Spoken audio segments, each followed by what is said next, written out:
genderuwo itu yang cara-cara berpolitik dengan propaganda menakut-nakuti, menimbulkan kekhawatiran.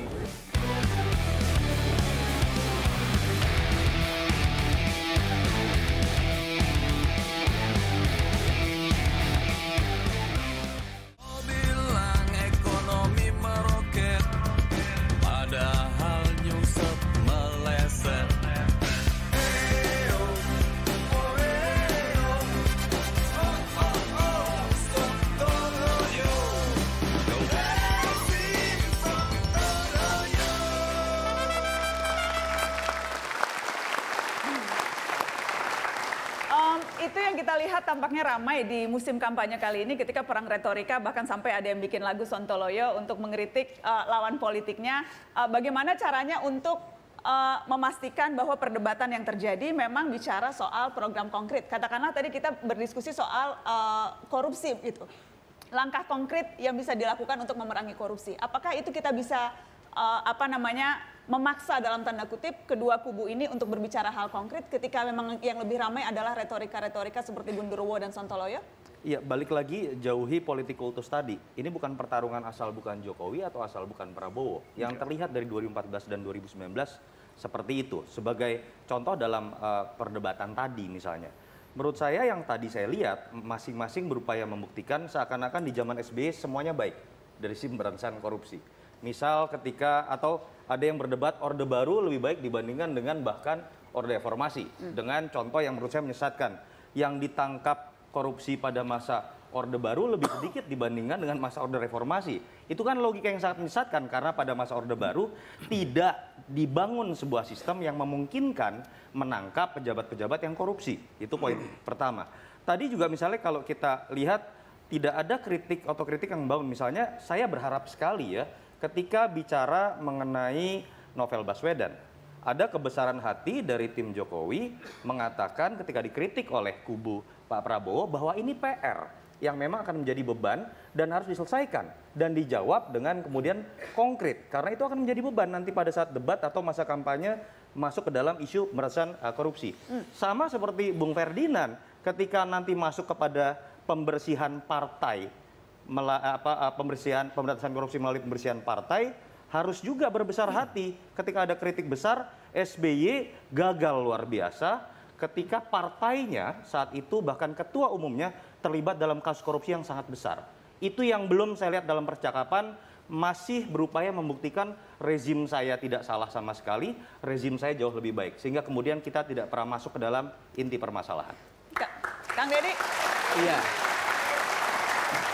Apa yang disampaikan tadi kan sesuatu yang objektif bahwa berpolitik itu kan untuk memperbaiki nasib bangsa. Kalau untuk memperbaiki nasib bangsa tidak mungkin ada sebuah pemerintahan yang sempurna. Dari sebuah pemerintahan yang sempurna itu maka kita harus melakukan koreksi terhadap kekurangan yang kita miliki. Bicara tentang postur anggaran misalnya yang selalu kita bicarakan adalah penindakan. Tetapi ada yang lebih substansi dari itu adalah pengelolaan keuangan negara yang efektif.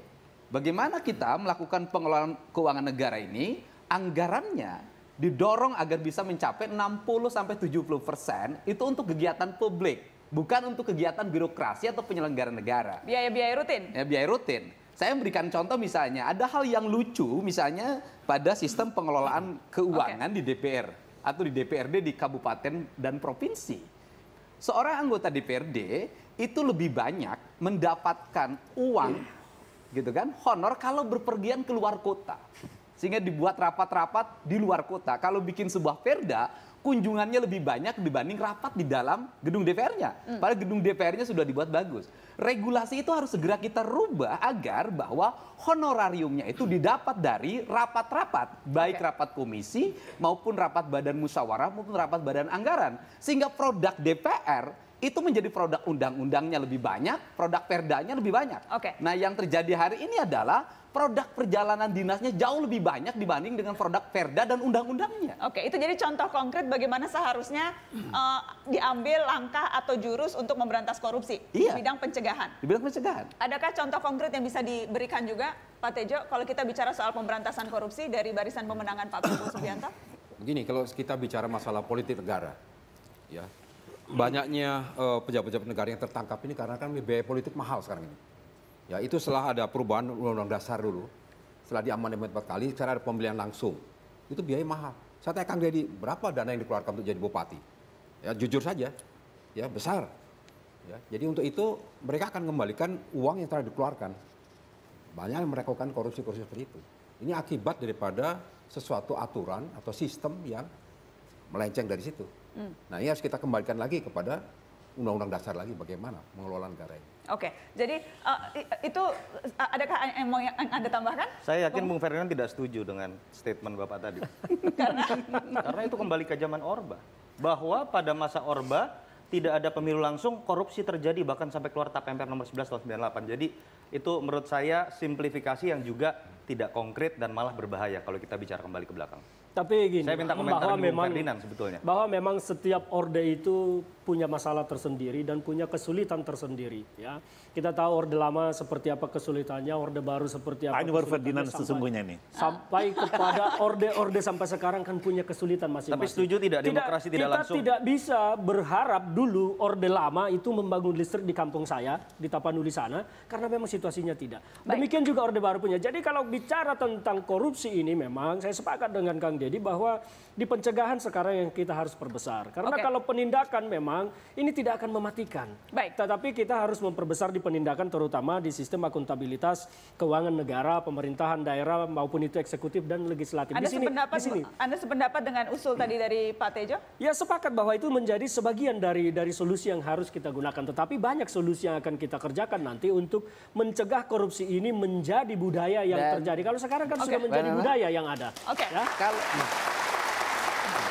Kalau kita mau berorientasi pada kesejahteraan publik, maka sistem audit terhadap kelembagaan negara itu bukan hanya sosok aspek administratif, tetapi output dan outcome yang didapat serta benefit oleh publik itu harus menjadi penilaian utama. Dan kalau melihat dari situ, Pak Jokowi berhasil membangun yang benefit penting publik. bukan jadi ke bansos semua dananya, Pak. Nanti dibilang bansos ke publik akhirnya. Tapi benefitnya adalah benefit dalam bentuk hasil pembangunan yang real. Karena seperti pembangunan infrastruktur, beras untuk rakyat miskin, jaminan pelayanan kesejahteraan untuk rakyat miskin, dan itu Pak Jokowi berhasil. Dan tapi masalahnya BPJS juga sekarang bermasalah. Buktinya itu Pak Jokowi tidak berhasil. BPJS itu kan gini. Ini masalah pengelolaan loh Pak, manajemen negara. BPJS itu ada dua hal. Yang pertama pengelolaan mari kita perbaiki. Yang kedua juga publik memang harus terlayani. Saya itu mengalami jadi pemimpin daerah. Publik itu kalau masuk rumah sakit itu tetap harus dilayani. Publik kita ini tidak pernah memahami aspek mana yang dijamin dan tidak dijamin. Ya. Sehingga harus dilayani. Kalau orientasinya seperti itu, tidak apa-apa misalnya sebuah daerah memiliki tanggungan ke rumah sakit selama publiknya bisa diobati oleh rumah sakit itu. Bagaimana Bang Ferdinand? Ya, ini kan yang disampaikan Kang Denny ini masalah masyarakat sekarang disalahkan tidak tahu mana yang ditanggung oleh negara. Ini kan jelas bahwa dari zaman Pak SBY sebelumnya ke zaman sekarang ini kan ada beberapa hal yang dikurangi tanggung jawab negara dalam hal BPJS ini. Dan itu mengakibatkan masyarakat sekarang begitu dirawat inap 4 hari sembuh tidak sembuh disuruh pulang, Kang. Ini yang tidak boleh. Negara harus melindungi dan melayani rakyatnya apapun yang terjadi. Nah, itu perlu sinergitas. Kalau itu tersinergi dengan daerah-daerah. Nah, itu kembali kepada manajemen. Ya, kalau tersinergi dengan daerah yang baik, DPR dan pemerintah daerahnya concern terhadap publik. Artinya masalah ini terjadi karena sinerginya tidak bagus. Di situ dia poinnya. Bisa, kan Indonesia itu luas, bukan hanya satu daerah. Ya memang justru karena luas maka harus diurus oleh orang-orang yang berkualitas dan berkapasitas. Di beberapa daerah, Pak Jokowi tidak punya itu. Di beberapa daerah yang daerahnya memiliki kapasitas pelayanan tidak ada problem. Itu kan berproblem kalau kepala daerahnya juga tidak memiliki kapasitas pelayanan. Baik, karena negeri ini kan dipimpin kolektif dari presiden sampai RT. Ya itu dia, betul. Sinerginya, betul. Kita akan kembali setelah pariwara, kita akan bahas isu yang juga hangat belum lama ini soal reuni 212 karena ada pentolannya di sini dan ada yang hadir juga di sini. Kita akan bahas itu setelah pariwara, tetap di Mata Najwa.